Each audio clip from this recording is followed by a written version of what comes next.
এখন সামনে নির্বাচন, কাজে নির্বাচনী খবর আপনারা দেখছেন, সারা দিন ভর সিএনএ নজর রাখছেন, আমাদেরকে আপনারা নানানভাবে আমাদের পাশে রয়েছেন, সেটা আমি বুঝতে পারছি।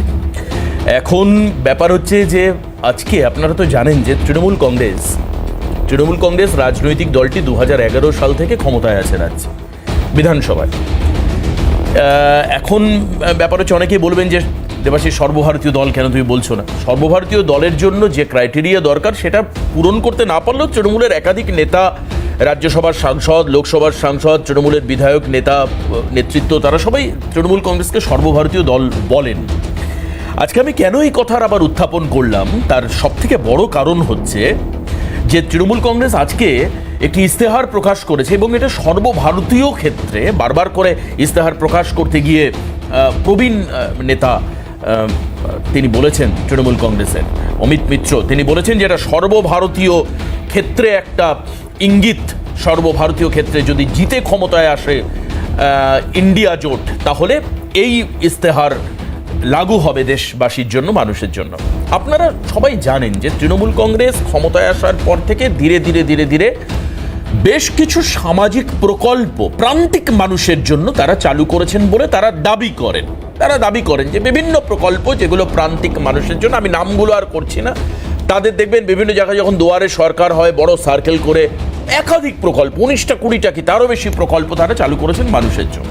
আবার এটাও বলার কোনো অপেক্ষা রাখে না যে এই প্রকল্পগুলো নিয়ে বিরোধী রাজনৈতিক শক্তিরা বিস্তর অভিযোগ তাদের রয়েছে। এই প্রকল্পের সুবিধা কেউ পাননি, এই প্রকল্প পৌঁছয়নি, এই প্রকল্প থেকে কাটমানি খাওয়া হয়েছে, এই প্রকল্পের টাকা নয়ছয় হয়েছে, এই প্রকল্পের টাকা চুরি হয়েছে, এই প্রকল্প দেওয়া হয়নি, এটা তৃণমূলের লোককে দেওয়া হয়েছে, সাধারণ লোককে দেওয়া হয়নি। সাধারণ মানুষ কিন্তু এই অভিযোগটাও করেন। এবার সেখানে দাঁড়িয়ে আমাদের আজকে প্রতিবেদন একটু আগে আপনাদের পরিষ্কার করে দেবে, আজকের ছবিটা পরিষ্কার আমরা করে দেব, তারপর আমরা তৃণমূলের সর্বভারতীয় ইস্তেহার নিয়ে আজকের অনুষ্ঠানে আলোচনা করব। ডেফিনেটলি একটা ন্যাশনাল ফ্লেভার আসবে আজকের এই অনুষ্ঠানের মধ্যে, কারণ সর্বভারতীয় ক্ষেত্রে এই ম্যানিফেস্টো ইম্পোজ হতে চলেছে যদি আইএনডিআইএ জোট ক্ষমতায় আসে।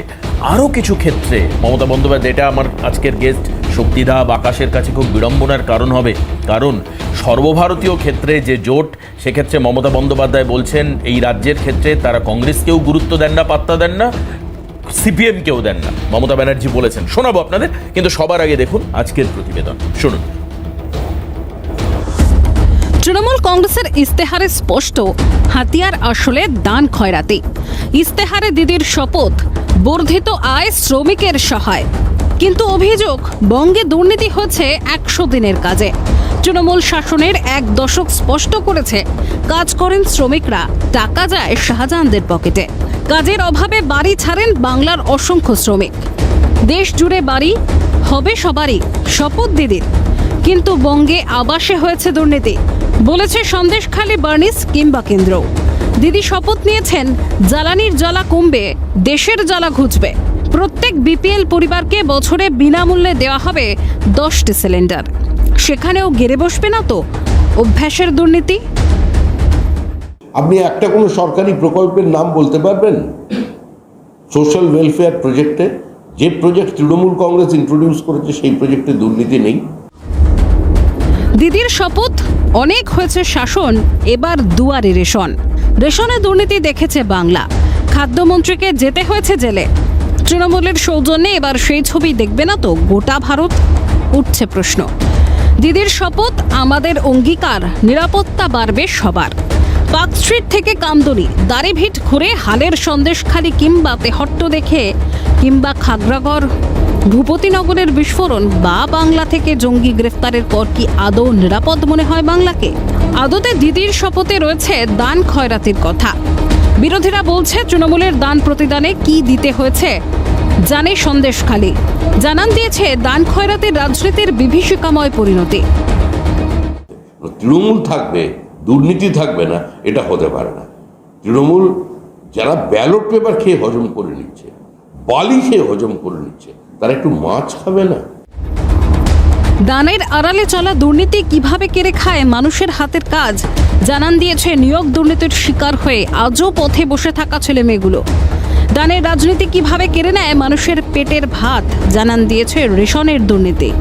দানের রাজনীতির আড়ালে কিভাবে ফুলে ফেপে ওঠে শাহজাহানরা জানান দিয়েছে সন্দেশখালী।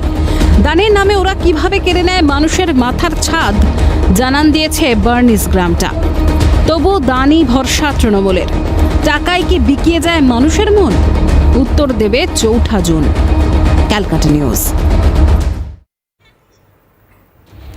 আমরা এই যে আমাদের ইস্তেহার এবং বিরোধীদের অভিযোগ, আমি আবারও আজকের এই অনুষ্ঠানে একদম সজ্ঞানে স্বীকার করে নিচ্ছি যে এই সমস্ত অভিযোগ একেবারে বেবুনিয়াদ সেটাও আমি বলছি না, আবার এই সমস্ত অভিযোগের সারবত্তা রয়েছে আমি সেটাও বলছি না।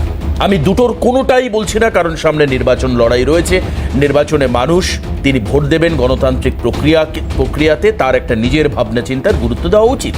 তবে অভিযোগ এটা উঠেছে, আমরা সেই অভিযোগের ভিত্তি এবং প্রেক্ষিত সেই অর্থে বিচার না করে, কারণ পুরোটাই বিচার ব্যবস্থার মধ্যে রয়েছে, বিচারাধীন রয়েছে অনেকগুলো বিষয়ের মধ্যে, কাজেই তার বিচার প্রক্রিয়ার উপরে আমরা এটাকে ছাড়ছি, গুরুত্ব দিচ্ছি বিচার ব্যবস্থাকে, সম্মানও জানাচ্ছি বিচার ব্যবস্থাকে। আমরা যেটা আপনাদেরকে এই মুহূর্তে দেখানোর চেষ্টা করব যে এই যে ইস্তেহার, এটা কিন্তু INDI জোটের পক্ষে ইস্তেহার বলছেন অমিত মিত্র। এই ইস্তেহার প্রকাশ করতে গিয়ে কি বলছেন অমিত মিত্র, আগে একবার দ্রুত আপনাদেরকে শোনানোর চেষ্টা করি, ছবিটা আরো বেশি স্পষ্ট করার চেষ্টা করি বাংলার মানুষের সামনে। দেখুন, তৃণমূল কংগ্রেস ইন্ডিয়া জোটের সঙ্গে কেন্দ্রীয় সরকার গঠন করা মাত্রই এই সব প্রতিশ্রুতিগুলি পূরণে প্রতিজ্ঞাবদ্ধ থাকবে। এই ম্যানিফেস্টো বা ইস্তাহারের এই হচ্ছে তার ফান্ডামেন্টাল বেডরক। অমিত মিত্র বলছেন ইন্ডিয়া জোটের সাথে তৃণমূল কংগ্রেস ক্ষমতায় আসার পরে এই সমস্ত ইস্তেহারগুলো কার্যকর করবার ক্ষেত্রে সিদ্ধান্ত নেওয়া হবে। আচ্ছা, তাহলে আমার এখানে একটা খুব স্বাভাবিকভাবে আপনার মনে প্রশ্ন জন্মাবে যে তাহলে কি তৃণমূল কংগ্রেস INDI জোটের মুখ? না হলে অমিত মিত্র এই প্রস্তাব কেন রাখছেন যে কংগ্রেসের সঙ্গে বা INDI জোটে ক্ষমতায় আসবার পর তৃণমূল কংগ্রেস এই প্রস্তাবগুলোকে প্র্যাকটিক্যাল ফিল্ডে ইম্পোজ করবার চেষ্টা করবে? আর মমতা বন্দ্যোপাধ্যায় প্রচার মঞ্চে দাঁড়িয়ে কি বলছেন একবার দ্রুত আপনাদেরকে শোনাই, তাহলে আরো হয়তো বেশি পরিষ্কার হবে যে INDI জোটে তৃণমূল কংগ্রেসের ভূমিকাটা ঠিক কোথায়। শুনুন কি বলছেন দলনেত্রী। জোট মানে তৃণমূল কংগ্রেস। আমরা ইন্ডিয়াকে পথ দেখাবো। আমরা বাংলায় একা লড়ছি বিজেপির বিরুদ্ধে। কংগ্রেসও নেই, CPMও নেই, ওরা বিজেপিকে সাপোর্ট করে ওখানে। কিন্তু অল ইন্ডিয়ায় আমরা ইন্ডিয়া জোটকে নেতৃত্ব দেবো, এটুকু আপনাদের আমি বলে রাখলাম। যদি আপনাদের সমর্থন থাকে আর আপনাদের কাজগুলো আমরা চেষ্টা করব করে দেবার।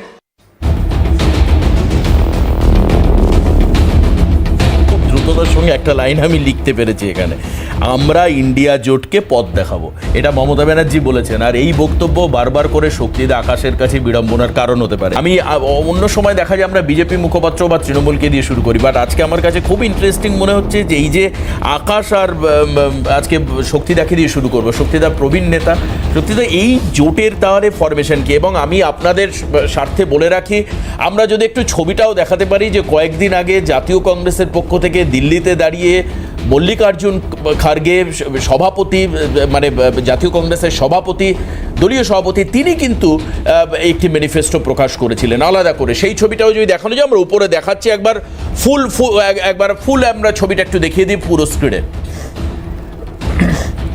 এই হচ্ছে কংগ্রেসের ম্যানিফেস্টো। রাহুল গান্ধী রয়েছেন, মল্লিকার্জুন খার্গে রয়েছেন, সঙ্গে সোনিয়া গান্ধী রয়েছেন, কংগ্রেসের শীর্ষস্থানীয় নেতৃত্ব রয়েছে, মানে যারা কোর কমিটিতে রয়েছেন প্রত্যেকে রয়েছেন।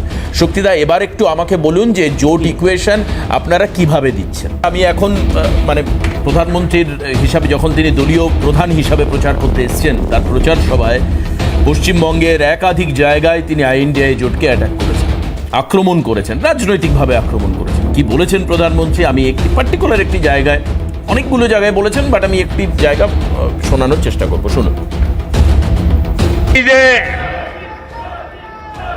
कांग्रेस और उसके गठबंधन गठबंधन के लिए भी बहुत बड़ा सबक है। सबक ये है कि सिर्फ कुछ परिवारवादियों के मंच पर एक साथ आ जाने से फोटो कितनी अच्छी निकल जाए, देश का भरोसा नहीं जीता जाता। অন্যদিকে বিজেপির ম্যানিফেস্টো এসছে সামনে এবং তাই নিয়ে মমতা বন্দ্যোপাধ্যায়ের অবস্থান সাইনের কাছে যাওয়ার আগে একটু পরিষ্কার করে দিই। বিজেপির ম্যানিফেস্টো নিয়ে কি বলেছেন তৃণমূলের সর্বভারতীয় নেত্রী মমতা বন্দ্যোপাধ্যায়, দেখুন। আপনারা দেখেছেন কালকে ম্যানিফেস্টোয় কি বলেছে? আমি যেটা আগে বলি পরে সেটা অনেকে বোঝে। যখন আমি আগে বলি অনেকে আমাকে ভুল বোঝে, ভাবে আমি ঠিক বললাম কি না। বলেছিলাম মাছের মাথাটা হচ্ছে ক্যাপ আর লেজাটা হচ্ছে এনআরসি আর মধ্যেখানে পেটিটা হচ্ছে ইউনিফর্ম সিভিল কোড। কালকে ম্যানিফেস্টো রেখেছে কি রাখেনি? মনে রাখবেন, দেশ তো বেঁচে দিচ্ছে। আগামী দিন তপশিলি বন্ধুরা জেনে রাখুন, আপনার আইডেন্টিটি থাকবে কিনা এই আইন পাশ হলে, বিজেপি যদি ক্ষমতায় আসে, থাকবে না। আদিবাসীদের অধিকার থাকবে না, সংখ্যালঘুদের অস্তিত্ব থাকবে না, হিন্দুদেরও থাকবে না, রাজবংশীদেরও থাকবে না, কামতাপুরীরও থাকবে না, নসাকশেদদেরও থাকবে না, মা বোনেদেরও থাকবে না। আপনি কি খাবেন? লিখে দেবে সকালবেলায়, চা খাও, চায়ের সাথে গোমূত্র খাও। আপনি কি খাবেন? লিখে দেবে দুপুরবেলায়, কি খাবে? গোবরের সাথে কিছু মিশিয়ে খাও। সন্ধেবেলায় আপনি কি খাবেন? সেটাও ওরা ঠিক করে দেবে। রাত্রিবেলায় আপনি ক ঘন্টা ঘুমোবেন সেটাও ওরা ঠিক করে দেবে। তাহলে সেই হিসাব অনুযায়ী যতক্ষণ না পর্যন্ত আবার বিজেপি জিতে এই সমস্ত নির্দেশগুলো দিচ্ছে, তার আগে গেস্টরা এখানে ঘুগনি, চা এই সমস্ত খাচ্ছে, এই নিয়ে কোনো সমস্যা নেই। কিন্তু জিতে আসার পরে তখন নিশ্চিতভাবে অর্ডার থাকবে মনিরার থেকে, এই ঘুগনির সঙ্গে গোমূত্র দাও, ঘুগনির সাথে গোবর দাও। এই ব্যাপারগুলো মমতা বন্দ্যোপাধ্যায় মঞ্চে পেলেন। আমি এই পার্ট অফ জোক, আমি ইমিডিয়েট তোমার কথায় মনে পড়লো সাইন, একটু আমি ইন্টারাপ্ট করছি, আবার তোমার কাছেই ফিরবো।